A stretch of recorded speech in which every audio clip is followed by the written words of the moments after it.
अस्सलामुअलैकुम। Welcome back to my channel lifestyle with Urooj में। आज जो मैं आप लोगों के लिए रेसिपी लेकर आई हूँ वो है पकौड़ों की रेसिपी। अफ्तारी का मेन मेन्यू तो पकौड़े ही होते हैं और हर किसी को डिफरेंट स्टाइल के पकौड़े पसंद होते हैं। एक बार बैगन सैंडविच पकौड़ा बनाकर तो देखें, बहुत ही मज़े का लगता है।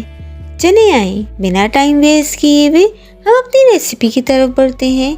इसके लिए मैंने जो इंग्रेडिएंट्स लिए हैं वो ये हैं: बेसन 2 कप और स्पाइसेस में मैंने baking soda 1/4 teaspoon, chaat masala 1/4 teaspoon, white syrup 1/4 teaspoon, roasted coriander powder 1/2 teaspoon, salt to taste या 1/2 टीस्पून, पिसी लाल मिर्च 1 टीस्पून। अगर आप कम मिर्चें खाते हैं तो आप इसे कम भी कर सकते हैं। कलौंजी ये ऑप्शनल है, वैसे मैंने कलौंजी इसमें पिंच ली थी। अजवाइन पिंच। अब मैंने सारे मसालों को बेसन में मिलाकर इसमें ऊपर से 1 टेबल स्पून ऑयल भी शामिल कर लिया। इससे पकौड़े ज़्यादा ऑयली नहीं होते। मैंने पकौड़ों का बैटर तैयार कर लिया। मैंने 2 किस्म के पकौड़े बनाए हैं। एक मैंने बैगन सैंडविच पकौड़ा बनाए हैं और दूसरा मैंने प्याज pakora. Spinach 1 cup, onion 1 quantity, cabbage 1/4 cup, green chilli 2 से 3 अदद, हरा धनिया बारीक कटा हुआ। सबसे पहले मैंने बैगन के पकौड़ों की तैयारी की। बैगन को मैंने इस तरह से काट लिया था। अब मैंने 2 आलू को उबालकर मैश कर लिया, जिसमें मैंने हस्बे ज़रूरत नमक डाला, ज़रा सी पिसी लाल मिर्च, भुना कूटा धनिया पाउडर 1/2 टीस्पून। फिर मैंने आलूओं को इसमें मिक्स किया और मिक्स करने के बाद मैंने एक बैगन का स्लाइस उठाया और इस पर मैंने आलू रखा और दूसरे स्लाइस से मैंने कवर करके नीट कर लिया। सैंडविच तैयार है। इसी तरह से मैंने सारे सैंडविचेस तैयार किए थे।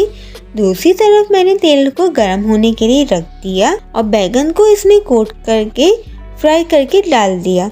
जब ये एक साइड से अच्छे तरह से कुक हो गए तो फिर मैंने इसे टर्न कर लिया। फ़ौरन टर्न नहीं करेंगे और अगर आप फ़ौरन टर्न करेंगे तो ये अंदर से कच्चे रह जाएंगे। फ्राई करने के बाद मैं इसे स्ट्रेनर में निकालती रही।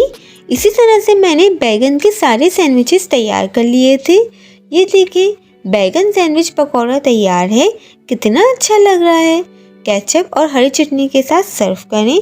और इसी बचे हुए बैटर से मैंने दूसरे मेथड वाले पकौड़े बनाए। पालक, बंद गोभी, प्याज, हरा धनिया और हरी मिर्ची शामिल करके पालक प्याज का बैटर तैयार कर लिया और वो भी फ्राई कर लिए।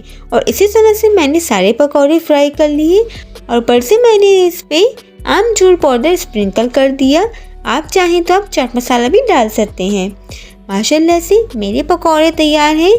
आप भी अपनी लिस्ट में इस तरह के पकौड़े ज़रूर तैयार करें और ट्राई करने के बाद मुझे ज़रूर बताइएगा। और अगर आपको मेरी रेसिपी पसंद आई हो तो मेरे चैनल को लाइक, शेयर, सब्सक्राइब और कमेंट करना मत भूलिएगा। और कमेंट में मुझे ज़रूर बताइएगा कि आपको मेरी रेसिपी कैसी लगी। अपना बहुत सा ख्याल रखिएगा, दुआ में याद रखिएगा।